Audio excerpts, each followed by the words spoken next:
Dolshan! What's up, people of IRC and elsewhere? This is Undefeatable Twilight. Yes, I know, it's Thursday, I'm late, I have no excuses, I'm sorry, I just procrastinated.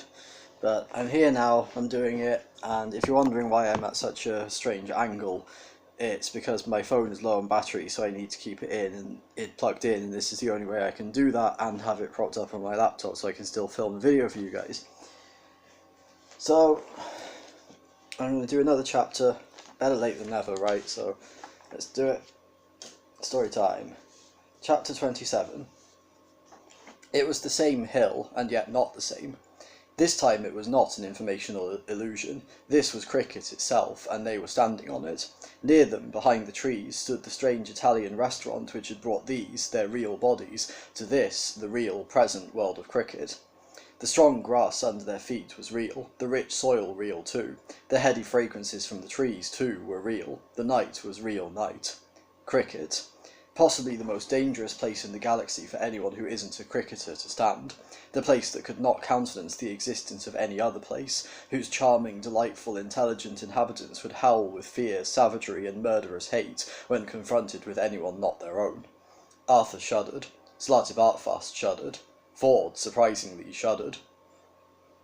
It was not surprising that he shuddered, it was surprising that he was there at all, but when they had returned Zaphod to his ship, Ford had felt unexpectedly shamed into not running away. Wrong, he thought to himself, wrong, wrong, wrong. He hugged to himself one of the zap guns with which they had armed themselves out of Zaphod's armory. Trillian shuddered and frowned as she looked into the sky. This too was not the same. It was no longer blank and empty.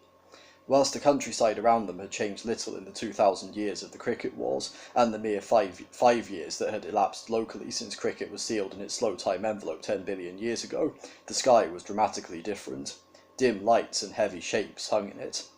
High in the sky, where no cricketer ever looked, were the war zones, the robot zones, huge warships and tower blocks floating in the Nilograv fields far above the idyllic pastoral lands of the surface of cricket.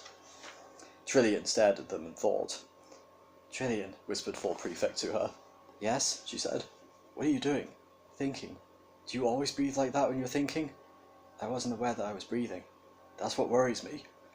"I think I know," said Trillian. "Shh," said Slartibartfast in alarm, and his thin trembling hand motioned them further back beneath the shadow of the tree. Suddenly, as before on the tape, there were lights coming along the hill path, but this time the dancing beams were not from lanterns but electric torches. Not in itself a dramatic change, but every detail made their hearts thump with fear. This time there were no lilting whimsical songs about flowers and farming and dead dogs, but hushed voices and urgent debate. A light moved in the sky with slow weight. Arthur was clenched with a claustrophobic terror, and the warm wind caught at his throat. Within seconds, a second party became visible, approaching from the other side of the dark hill. They were moving swiftly and purposefully, their torches swinging and probing around them. The parties were clearly converging, and not merely with each other. They were converging deliberately on the spot where Arthur and the others were standing.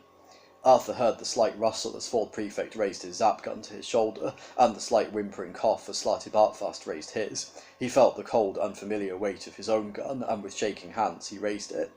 His fingers fumbled to release the safety catch and engage the extreme danger catch as Ford had shown him. He was shaking so much that if he'd fired at anybody at that moment he probably would have burnt his signature on them. Only Trillian didn't raise her gun. She raised her eyebrows, lowered them again, and bit her lip in thought. "Has it occurred to you," she began, but nobody wanted to discuss anything much at the moment. A light stabbed through the darkness from behind them. They spun around to find a third party of cricketers behind them, searching them out with their torches. Fort Prefect's gun crackled viciously, but fire spat back at it, and it crashed from his hands. There was a moment of pure fear, a frozen second before anyone fired again, and at the end of the second nobody fired. They were surrounded by pale-faced cricketers and bathed in bobbing torchlight. The captives stared at their captors, the captors stared at their captives. "Hello," said one of the captors. "Excuse me, but are you aliens?" And that is it, so there you have it. Thanks for watching. Remember to like, comment, share and subscribe, and if you are subscribed be sure to ding that notification bell so you know when I make a new video, because I can do it whenever I feel like it.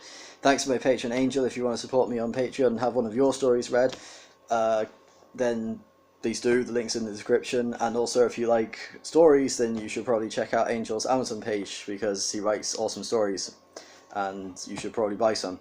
So I'll put some links to those in the description. You can go check them out if you like. I would really appreciate it, and I know Angel would as well. But until next time, take care of yourselves and each other. I'll be on time next time, I promise. Love and peace.